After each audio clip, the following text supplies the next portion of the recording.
Assalamu alaikum warahmatullahi taala wabarakatuh. Amani iwe juu yako ndugu yangu Muislamu, popote pale ulipo katika anga hii ya dunia. Allah subhanahu wa ta'ala, mwingi wa rehema na mwenye kurehemu, akubariki hapo ulipo, akubariki wewe na kizazi chako pamoja na familia yako kiujumla. Ninayo kusomea makala hii ni mimi Mwajabu Maulidi ama Oktijabu. Nikukaribishe leo, kama bado hujasubscribe YouTube channel hii, huu ndio muda na wakati wa kusubscribe YouTube channel yetu ili usiweze kupitwa na taarifa zote za kijamii na za Kiislamu kiujumla. Leo tunakuletea historia ya Masjidil Aqsa.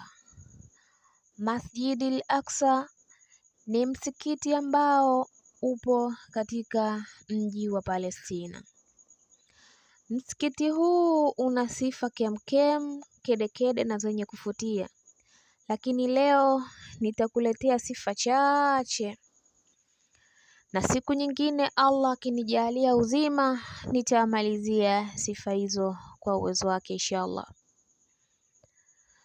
Msikiti au Masjidil Aqsa ni msikiti ambao mtume wetu Muhammad sallallahu alaihi wasallam aliutumia kwenda mbinguni kwa idhini ya Allah subhanahu wa ta'ala.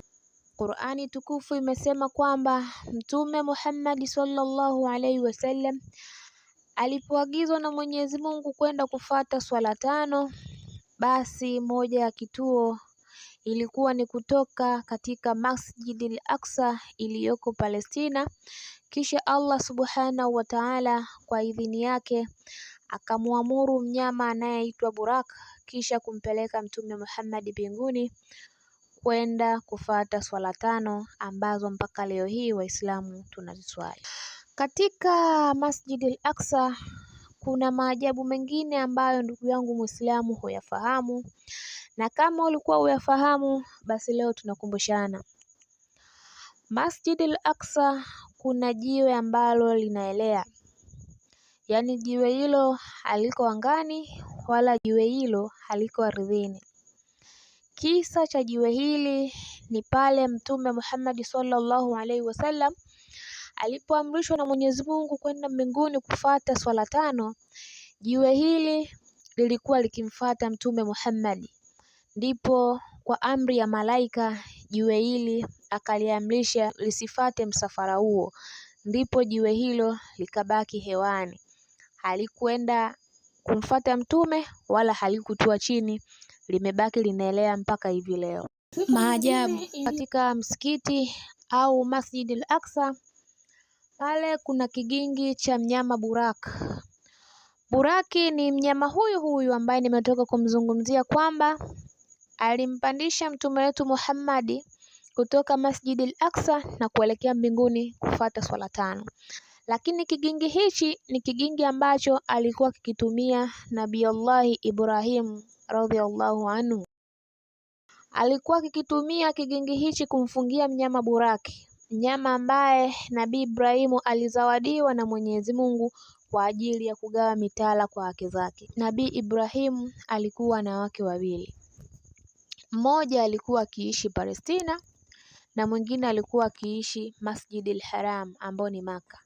Kwa hiyo kutoka Palestina mpaka Maka ni umbali mkubwa, hivyo Allah subhanahu wa ta'ala alimbariki Nabii Allah Ibrahimu mnyama huyu. Kwa hiyo akihitaji leo kwenda Maka Masjidil Haram alikuwa anapaishwa na anapelekwa, na akihitaji kutoka Masjidil Haram kuja Masjidil Aqsa ambako ni Palestina kuna mke mwingine, basi uwezo wa Allah Nabii Allah Ibrahim alikuwa akilifanikisha hilo. Sifa nyingine ndugu yangu Muislamu au maajabu mengine yaliyokuwa katika Masjidil Aqsa. Masjidil Aqsa ni sehemu ambayo kazikwa mtume Yahya. Kaburi la mtume Yahya lipo pale katika Masjidil Aqsa, ambapo Nabii Yahya ni mtoto wa Nabii Zakaria. Zakaria ambaye ni kaka yake na Maryam. Kwa hiyo tunasema kwamba Nabii Zakaria ni mjomba wake na Nabii Isa, ambayo leo ndugu zetu wanamuita Yesu. Sina mengi niliyokuandalia ndugu yangu Muislamu, ila ni hivyo tu ambavyo nimekuandalia leo. Usisahau kusubscribe YouTube channel yetu, kulike na kushare. Inshallah, kwa uwezo wa Allah atakubariki zaidi. Wa hadha, assalamu alaikum.